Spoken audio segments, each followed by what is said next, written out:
शांति। ओम शांति। ओम शांति। आज का स्वमान, मैं सच्चा सेवाधारी हूँ। बाबा सच्ची सेवा को हमारे आगे क्लियर करते हैं ताकि हम रियल रूप में सेवा का अर्थ समझ सकें। आज बाबा ने कहा, जैसे आप बच्चे निरंतर योगी बनते हो, ये बहुत महत्वपूर्ण हम सब ने सब्जेक्ट समझा हुआ है कि हमारा योग टूटे नहीं, निरंतर हो जाए। ध्यान देते हैं, चार्ट रखते हैं। ऐसे ही बाबा ने कहा, निरंतर विजयी बनो। जो बच्चे निरंतर विजयी बनते हैं वही निरंतर सच्चे सेवाधारी बनते हैं। अब विजयी बनना माना क्या? हर कर्म में, हर कदम में पुराने संस्कारों को जीतना, विकारों को जीतना, यानी परिवर्तन करना अपना। तो जब विजयी बच्चे हर संकल्प में, हर कदम में परिवर्तन करते हैं तो उनका परिवर्तन देखकर अनेकों की सेवा हो जाती है। ये है वास्तव में सच्ची सेवा। कौन सी सेवा? स्वपरिवर्तन की, जिसको बाबा ने कहा निरंतर विजयी बनो। तो परिवर्तन करने में तो माया सामने है ना। तो माया हमें कहती है, आप पुराने विकारों वाला रूप ही धारण करो, पुराने संस्कारों में ही जियो, ये माया कहती है। लेकिन हम विजयी बनते हैं तो हम पुराने संस्कारों को छोड़ते जाते हैं, विकारों को छोड़ते जाते हैं, परिवर्तन करते हैं अपना। तो हमारा परिवर्तन ही सबसे बड़ी सेवा है। ऐसे बच्चे अपने नयनों की रूहानियत द्वारा सेवा करते हैं। मस्तक से मस्तक मणि दिखाकर सेवा करते हैं। अपनी चलन से बाप के चरित्र दिखाने की सेवा करते हैं। सेवा हो जाएगी ना, तभी तो परिवर्तन होगा। नयनों से रूहानियत दिखाएंगे, यही परिवर्तन है ना। नहीं तो नयनों में देह अभिमान हो तो वो तो देह अभिमान दुनिया में पहले ही है। उनको कोई नई बात नहीं लगेगी, विकारों का रूप लगेगा। लेकिन जो सच्चे सेवाधारी हैं वो नयनों से रूहानियत का साक्षात्कार कराने की सेवा करेंगे और अपनी चलन से, यानी व्यवहार से बाप के चरित्र दिखाएंगे कि भगवान कैसे देखता, बोलता, चलता, खाता है, उसकी महानताएं क्या हैं। ऐसे बच्चे अपनी चलन यानी कर्मों से दिखाएंगे। मस्तक से मस्तक मणि दिखा देंगे, यानी आत्मा रूप से देखेंगे, आत्मस्मृति में रहेंगे तो सामने वाले को भी आत्मिक स्वरूप ही महसूस होगा। फिर बाबा ने कहा, ऐसे बच्चे अपनी अव्यक्त सूरत से दूसरों को भी अव्यक्त रूप का साक्षात्कार कराते हैं। तो ऐसे विशेष बच्चे ही सच्चे सेवाधारी कहलाए जाते हैं। सेवा हम सभी करते हैं।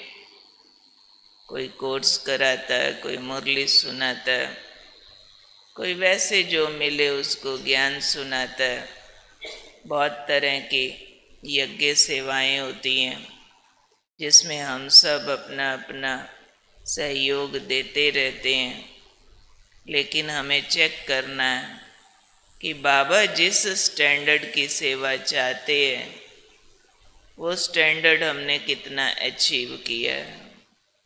वो हम सारे ज़रूर चेक करें कि हम जिसकी तरफ देखते हैं उसको रूहानियत का साक्षात्कार होता। जवाब दो अपने को। हमारे मस्तक से दूसरों को मस्तक मणि दिखती है या मेल फीमेल रिश्ता, काला गोरा छोटा बड़ा ये दिखता है? सामने वाले को हम क्या फील कराते हैं? अपनी चलन और व्यवहार से उनको गॉडलीनेस फील होती है कि ये तो ईश्वर के रिश्तेदार लगते हैं। आपको सिखाने वाला कौन है भाई? इतने अच्छे कैसे बने हो? बोलते हैं लोग, महसूस करते हैं। अपनी सूरत से अव्यक्त रूप का दूसरों को साक्षात्कार होता है तो चेक करके चेंज करना है। मुख्य रूप से बाबा ने कहा अपने विजयी रूप से सेवा करो। विजयी रूप माना हर कर्म में परिवर्तन, हर संकल्प में परिवर्तन।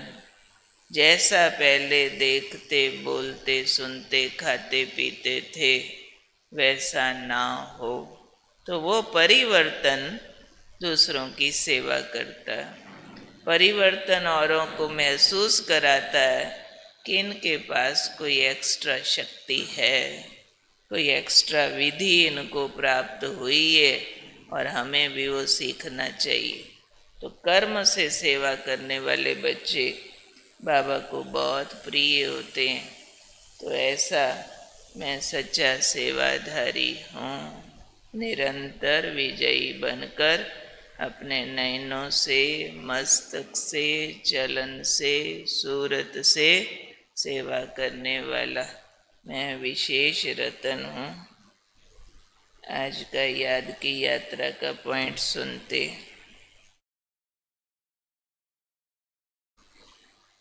देह अभिमान को छोड़ने के लिए लौकिक संबंध में भी अलौकिक संबंध, रूहानी भाई बहन का स्मृति में रखो। चाहे लौकिक रूप का रिश्ता कोई भी हो, लेकिन बाबा ने कहा उसमें भी भाई और बहन का स्मृति में रखो। अंदर ऊपर से चलो, जो संबंध है उस अनुसार बोलना पड़ता है। किसी कोई आपके पाँव छूता है, किसी के आप पाँव छूते हो, उसको हम बोलते हैं लोकाचारी। चलो लोकाचारी का हिसाब अलग है, निभाने मात्र, वो छिलका मात्र है, लेकिन अंदर में स्मृति रहे ये जो संबंधी दिखता है वो नहीं है, मेरा भाई है, मेरी बहन है। किसी भी संबंध की तरफ लौकिक संबंध की आकर्षण आकर्षित करती है, अर्थात मोह की दृष्टि जाती है। तो लौकिक संबंध के अंतर में बाप से सर्व अविनाशी संबंध की स्मृति की, बाप के सर्व संबंधों की अनुभव की नॉलेज कम होने कारण लौकिक संबंध तरफ बुद्धि भटकती है। किस कारण से बुद्धि भटकती है? लौकिक के आकर्षण में मोह की दृष्टि क्यों जाती है? क्योंकि उसके कंपैरेटिवली वो संबंध बाप से नहीं जोड़ा और बाबा से सर्व संबंधों के ज्ञान की कमी है, इसलिए लौकिक संबंधों में बुद्धि भटकती है। तो सर्व संबंधों के अनुभवी मूर्त बनो। आज कौन सा संबंध जोड़ा है? किस किस को ध्यान था? अच्छा, तो सर्व संबंधों के अनुभवी मूर्त बनो तो लौकिक संबंध की तरफ आकर्षण नहीं होगी। उठते बैठते लौकिक और अलौकिक के अंतर को स्मृति में रखो। तो लौकिक से अलौकिक हो जाएंगे। क्या स्मृति में रखना है?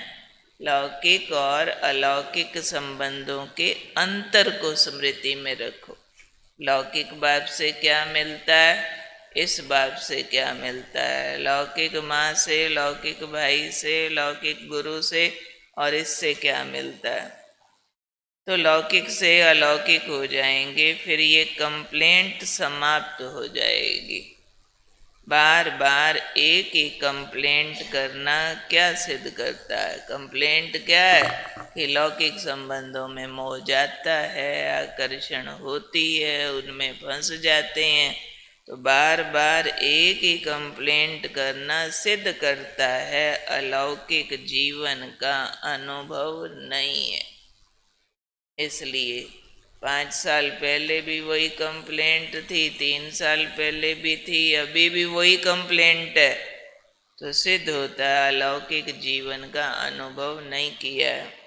तो अभी स्वयं परिवर्तन करते हुए विश्व परिवर्तक बनो। परिवर्तन क्या करना है? लौकिक संबंधों को ईश्वरीय संबंधों में परिवर्तन करो। तो ये परिवर्तन करके विश्व परिवर्तक बनेंगे। इस फैन को थोड़ा दूर करो, तो इस तरफ